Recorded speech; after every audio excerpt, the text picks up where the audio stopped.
Okay, so if you guys could find this page in your packet, which is the next page, that would be awesome. So this is starting day 2, technically. 7 periods different, but this is technically starting day 2. So we're going to start out talking about angles, which you know already. That's everything you've learned about degrees. Then, next week probably, we will be talking about radians, which are the better and new way to measure degrees. We'll get there. Okay, so first thing we need to talk about is how an angle is defined in trigonometry is different than the angles you've seen in the past in geometry. The only thing that's different is now we're going to place our angle onto a coordinate plane where this is your x-axis and this is your y-axis. That's it. Okay, so your initial side of your angle, okay, is where your ray begins or where it starts, which makes sense. It's the word initial. What is a ray? Like basic definition from geometry. What's a ray? It has a end point and then it goes off forever in one direction, correct? Okay. So your initial side of your angle or your initial ray will always be right there every time. Okay, so we're always going to start on the positive side of the x-axis. Okay, your terminal side of your angle is where your angle ends up once you've rotated it. Okay, so this is where angle ends once rotated. So that's going to be, like, let's say I want a 90-degree angle right here. That green side is called the terminal side. Okay, so we start on the x-axis every time, and then let's say we stop at 90, we end it at that 90. That's called your terminal side. Okay, a positive angle, so this is new, this is different. A positive angle, so since we're always starting here, this is my initial ray, okay, I'm always starting on the x-axis. A positive angle is when we go up first, and a negative angle would be if we went down first, okay? So this is a positive angle. If I start here and I end up right there, that is positive 90 degrees. Okay. By the way, that little arrow, dude, will forever be in your angles from now on. If you don't draw this little arrow, your answer is wrong, and I will show you why in a second. So a positive angle. If I'm rotating this way, if I'm going up first, is that clockwise or counterclockwise? Okay, so positive angles rotate counterclockwise. If that means nothing to you, don't write it down. Write an angle that opens up. Okay, don't write what I write just because I write it. Write what makes sense to you. Okay, so if you want to write here an angle that opens up, go ahead.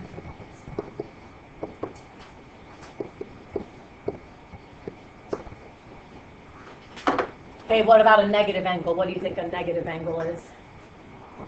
Okay, it rotates clockwise, you're right. So my initial ray is always, or my initial side, is always right here. So if I wanted to go negative 90 degrees, I wouldn't go up, I would go down. So this right here will close. And that little arrow, dude, that is negative 90 degrees because you went down.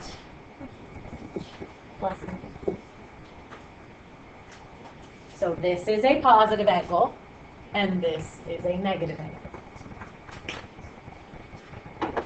Angles in standard position are 3 things. Okay, number 1, the vertex is at the origin.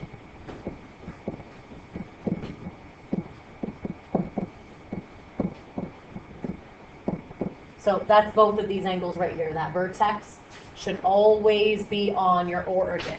You should never have an angle like chilling right there in quadrant 2. Okay, that should not happen. The second thing is that your initial side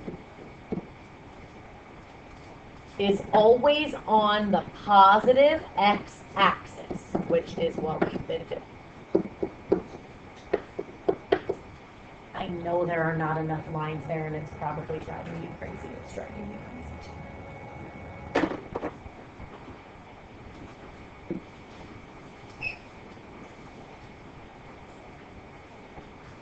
Okay, number 3 is the quadrant. The angle is in.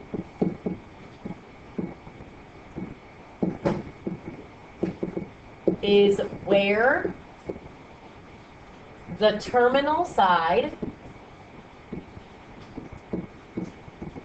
lies.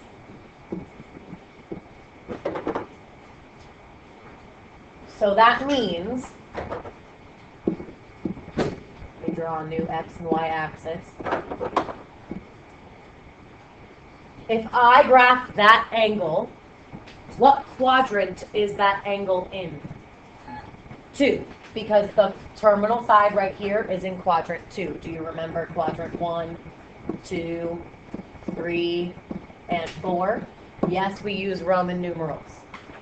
Okay, if you write an actual number 2, I can translate Roman numeral to regular numbers, and it's fine. But math people use Roman numerals, so probably you should use them too.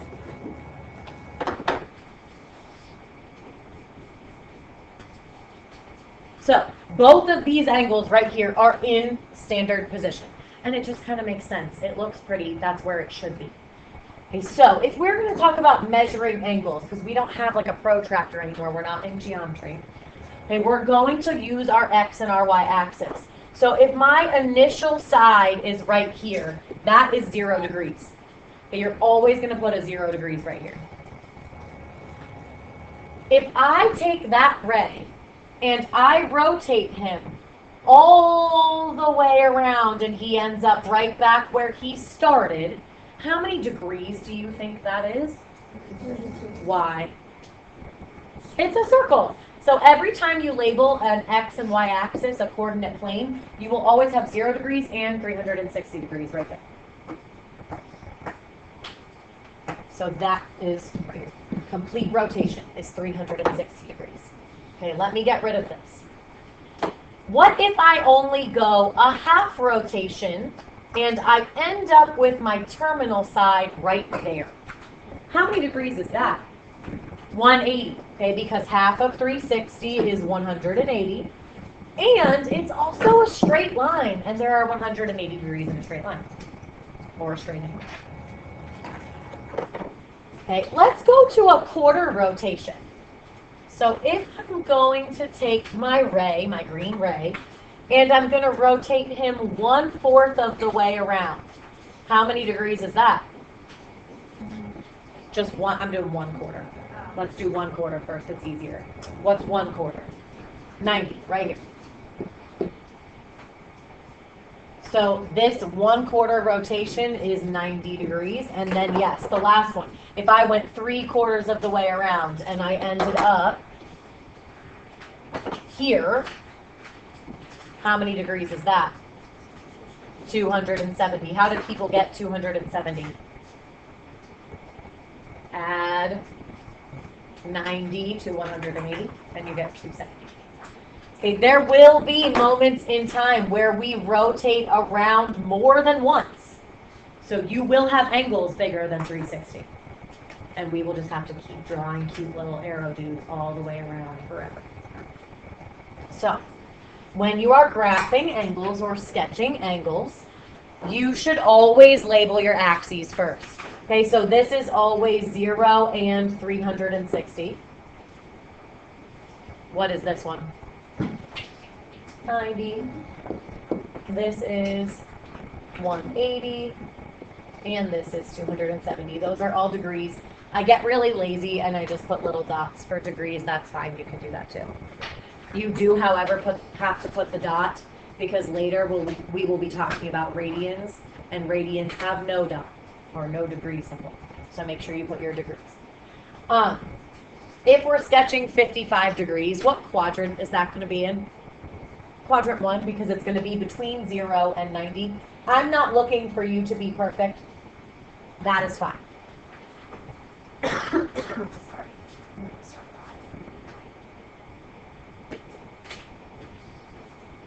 That is also not complete yet. What else do you need so I know you did 55 degrees in the positive direction? The little arrow. So this is your 55-degree angle. Because if you don't put that little arrow there, couldn't I technically say that you graphed that angle? Is that angle 55 degrees? No. So that's why you have to have the little angle there, or the little arrow there.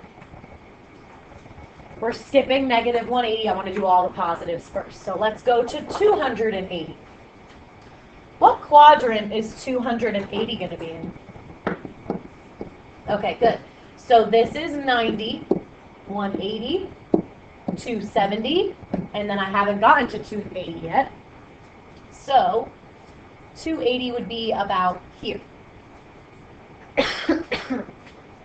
So when I draw my arrow, I'm going here all the way to here. Done. 280 degrees. What about 425? Okay, so I am going to end up going all the way around to 360, right? And then this is usually 90, but I went all the way around to 360. What if I keep going back up to here? What is that? What else can that be besides 90 degrees? Yes, that is 450 degrees. How did we get 450 degrees? 360 plus 90 gives you 450. So 425 is in the middle here. And if you just sketch that angle, you're wrong. So you have to draw my arrow. So I went all the way around once, and then I continued to the terminal side of that angle. So that's what your little circle should look like, or your little arrow.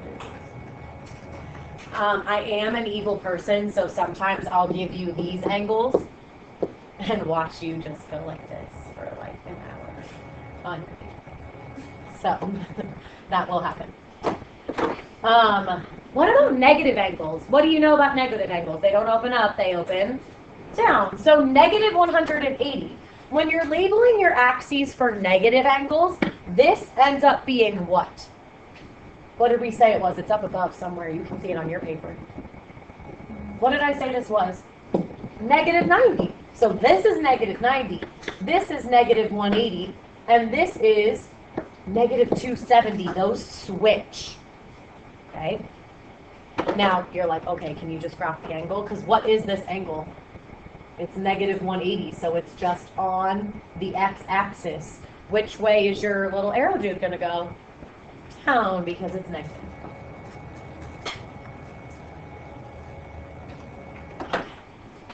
The directions also say, state what quadrant the angle lies in. So what quadrant is this angle in? 1. What quadrant is this angle in? 4. Good job. 1, 2, 3, 4. And then this angle is in what quadrant? 1. What about that?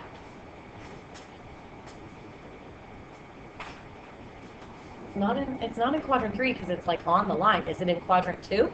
No, there's a name for it. It's called a quadrantal.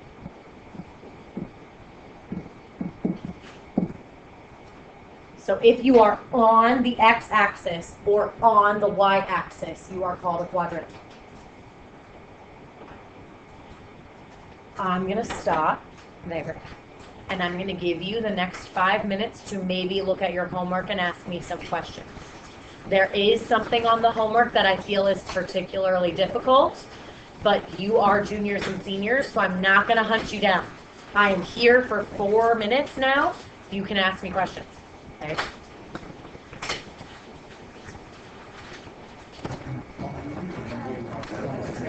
Yeah, we're doing